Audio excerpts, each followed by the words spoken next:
బంగ్లాదేశ్ మాజీ ప్రధాని అలాగే భారత్కి అనుకూలంగా ఉండే షేక్ హసీనాకు బంగ్లాదేశ్ కోర్టు ఉరి శిక్ష విధించినట్లుగా వార్తలు వస్తూ ఉన్నాయి. దీంతో ఒక్కసారిగా అవామీ లీగ్కు మద్దతుగా ఉండే అనేక మంది లక్షలాది మంది ప్రజలు బంగ్లాదేశ్ రోడ్ల మీదకు వచ్చి నిరసన వ్యక్తం చేస్తూ ఉన్నారు. అక్కడ ఉద్రిక్త పరిస్థితులు కంటిన్యూ అవుతున్నాయి. అసలు షేక్ హసీనాకు ఉరిశిక్ష వేయాల్సినంత పరిస్థితి ఎందుకు వచ్చింది? అండ్ ఇప్పుడున్న యునస్ అంటే పాకిస్తాన్కు అనుకూలంగా ఆయన వ్యవహరిస్తూ ఉన్నారు. అలాగే కొంతమంది మత ఛాందసవాదులు ఎందుకు షేక్ హసీనాపై ఇంత పగ పెంచుకున్నారు అంటే ఏం చెప్తారు? ఎస్ అండి, international criminal tribunal of Bangladesh court ఈరోజు షేక్ హసీనాకి ఉరిశిక్ష ప్రకటించడం జరిగింది. భయంకరంగా ఒక బంగ్లాదేశ్లో అల్లర్లు కూడా చెలరేగుతున్నాయి. ఎంతటి దారుణం అంటే ఈరోజు లాస్ట్ 2024 ఆగస్టులో జులై రెవల్యూషన్ అంటూ వచ్చిన బంగ్లాదేశ్ జన్జెడ్ మూమెంట్ లాంటి ఒక భయంకరమైన మూమెంట్ ఈరోజు ఢాకా అంటే బంగ్లాదేశ్ రాజధాని స్తంభించిపోయినట్టు తెలుస్తుంది. ఎందుకంటే షేక్ హసీనాకి సపోర్ట్గా ఈ మూమెంట్ జరుగుతుంది. ఈ మూమెంట్ ఏమీ వేరే విధంగా జరగడం లేదండి. షేక్ హసీనా అవామీ లీగ్ సుమారు 2 దశాబ్దాల పాటు బంగ్లాదేశ్ని పరిపాలించిన అత్యధిక కాలం బంగ్లాదేశ్లో ప్రధానిగా ఉన్న షేక్ హసీనా ఈరోజు భారతదేశంలో తలదాచుకుంటుంది. ఆవిడ లేని సమయంలో ఆవిడ ప్రెజెన్స్ లేకుండా బంగ్లాదేశ్లో ఒక క్రిమినల్ కోర్టుని ఒక ట్రిబ్యునల్ని ఎస్టాబ్లిష్ చేసి తాత్కాలిక ప్రభుత్వాధినేతగా ఉన్న మహమ్మద్ యూనస్, ఆయన నోబెల్ శాంతి బహుమతి పొందిన వ్యక్తి, మతాలకి అనుకూలంగా షరియాలకు అనుకూలంగా ఒక ప్రపంచ శాంతిని కోరుకునే వ్యక్తిలా లేకుండా భారత వ్యతిరేక కార్యకలాపాలకి పాకిస్తాన్కి సపోర్ట్, ఒకప్పుడు బంగ్లాదేశ్ అస్తిత్వాన్నే ప్రశ్నించిన పాకిస్తాన్కి సపోర్టుగా, చైనా తొత్తుకి సపోర్టుగా ఇలా భారత వ్యతిరేక శక్తిగా తయారైపోయి భారత్కు అనుకూలంగా వ్యవహరించి, అంటే భారతదేశానికి ఎందుకు అనుకూలంగా వ్యవహరించాలి బంగ్లాదేశ్ అంటే షేక్ హసీనా అదే పని చేసింది. ఎందుకంటే బంగ్లాదేశ్ ఇండియాతో 4200 కిలోమీటర్ల బౌండరీ ఉంది. చుట్టూరు ఇండియా ఉంటుంది. అలాంటి దేశంతో సత్సంబంధాలు లేకుండా బంగ్లాదేశ్ అస్తిత్వమే ఉండదు. పైగా బంగ్లాదేశ్ అవతరణకు సహాయపడిందే భారతదేశం. అటువంటి భారతదేశంతో అద్భుతమైన సంబంధాలు పెట్టుకుంటూ ఉన్న షేక్ హసీనాకి వ్యతిరేకంగా యూనస్ ప్రభుత్వం ఈరోజు విధించిన ఉరి శిక్ష సామాన్యమైనది కాదండి. ఇది భారతదేశానికి వ్యతిరేకంగా యూనస్ ప్రభుత్వం చేస్తుంది. అందుకే షేక్ హసీనా పార్టీ క్యాడర్లో కొన్ని కోట్ల మంది ఉంటారన్నమాట బంగ్లాదేశ్లో. ఈరోజు వాళ్ళంతా రోడ్ల మీదకి రావడం జరిగింది. ఈవెన్ విలేజ్ల్లో కూడా ప్రదర్శన ఉంది ఎక్కడికక్కడ. ముఖ్యంగా ఢాకా నుంచే మనకు వార్తలు వస్తున్నాయి. ఢాకాలో యూనస్ ప్రభుత్వానికి, యూనస్ నివాస యోగ్యానికి ముందే క్రూడ్ బాంబులు, పెట్రోల్ బాంబులు పేలడం జరుగుతుంది. హింస, కొన్ని కార్లు అక్కడ కాలుతున్నాయి, టైర్లు కారడం కూడా మనం చూస్తూ ఉన్నాం. తర్వాత రెండో విషయం ఏంటంటే ఈయన బ్యాంకు, గ్రామీణ బ్యాంకు, ఆ బ్యాంకే ఆయనకి నోబెల్ పీస్ ప్రైజ్ వచ్చింది. అలాంటి బ్యాంకును కూడా తగలబెట్టడం జరుగుతుంది. అంటే రోడ్ల మీదకి వచ్చారు. షూటెడ్ సైట్ ఆర్డర్స్ అంటే ఎవరైనా ఈ క్రూడ్ బాంబులు వేసిన వేళనే సంపెయ్యండి, షూటెడ్ సైట్ ఆర్డర్స్ జారీ చేయడం కూడా జరిగింది. ఈ ఢాకా పోలీస్ చీఫ్ ఇది ప్రెస్ కాన్ఫరెన్స్లో చెప్పడం కూడా జరిగింది. ఢాకా ఈజ్ ఆన్ ఫైర్ అనమాట. అంటే బంగ్లాదేశ్ మాజీ ప్రధాని షేక్ హసీనాకి అవామీ లీగ్ పార్టీ అంటే అతిపెద్ద ప్రజాదరణ పార్టీ గల బంగ్లాదేశ్లో ఈరోజు దానిపై బ్యాన్ ఉంది. ఆవిడ మీద ఉరిశిక్ష. ఆవిడతో పాటు ఎక్స్ హోమ్ మినిస్టర్ ఆయన కూడా పరారీలో ఉన్నారు, ఖాన్ అని. తర్వాత అప్పుడు బంగ్లాదేశ్ అంటే లాస్ట్ ఇయర్ 2024లో బంగ్లాదేశ్ అల్లర్లు జరిగినప్పుడు పోలీస్ చీఫ్గా ఉన్న ఆయన ఈరోజు జైల్లో ఉన్నారు. ఆయన అప్రూవర్గా మారి ఇటు షేక్ హసీనాకి, ఎక్స్ హోమ్ మినిస్టర్కి వ్యతిరేకంగా ఆయనతో సాక్ష్యం చెప్పించడం జరిగింది. బంగ్లాదేశ్లో టార్చర్ ఎలా ఉంటుందో తెలుసు. జైల్లో అప్రూవర్గా మారడం అంటే ఏ పరిస్థితిలో వాళ్ళు మారతారో తెలుసు.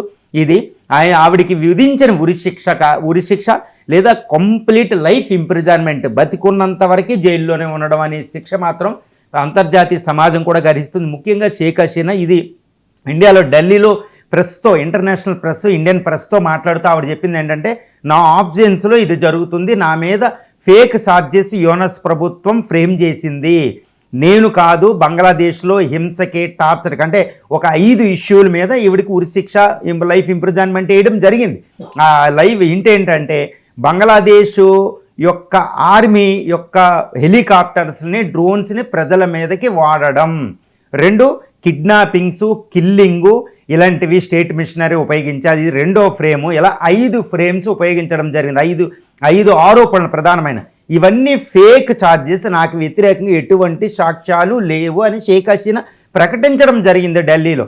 కానీ అక్కడ షేక్ హసీనా, ఇప్పుడు బంగ్లాదేశ్ తాత్కాలిక ప్రభుత్వాధినేత అయిన యూనస్ మాత్రం భారత వ్యతిరేక శక్తులకి ఈ ప్రోద్బలం అందిస్తూ వాళ్ళని స్ట్రెంగ్తన్ చేస్తూ ఆయన ఎట్టి పరిస్థితుల్లో షేక్ హసీనాని ఇండియా బంగ్లాదేశ్కి అప్పగించాలి, ఆవిడని బయటకు మాట్లాడనివ్వకూడదు, షేక్ హసీనాకు ఉరిశిక్ష ఒకటే అని మాట్లాడడం జరిగింది. ఈ ఇంటర్నేషనల్ క్రిమినల్ ట్రిబ్యునల్ ఆఫ్ బంగ్లాదేశ్లో కూడా అక్కడ ప్రాసిక్యూటర్ విచారణ చేసేవాళ్ళు మాత్రం ఆవిడికి 14 అయినా ఉరిశిక్షలు విధించాలి, ఆవిడకి ఉరిశిక్షకు అర్హురాలు, ఆవిడ బయటకు తిరగడానికి లేదు, యాంటీ బంగ్లాదేశీ అనుకుంటూ ఆవిడ ప్రాసిక్యూషన్ చేయడం జరిగింది. ఇది ఒక అంతర్జాతీయ చట్టాలకు అనుకూలంగా సహజ న్యాయ సూత్రాలకు అనుకూలంగా ఈ international criminal court of tribunal of బంగ్లాదేశ్లో విచారణ జరిగిందని మనం చెప్పొచ్చు.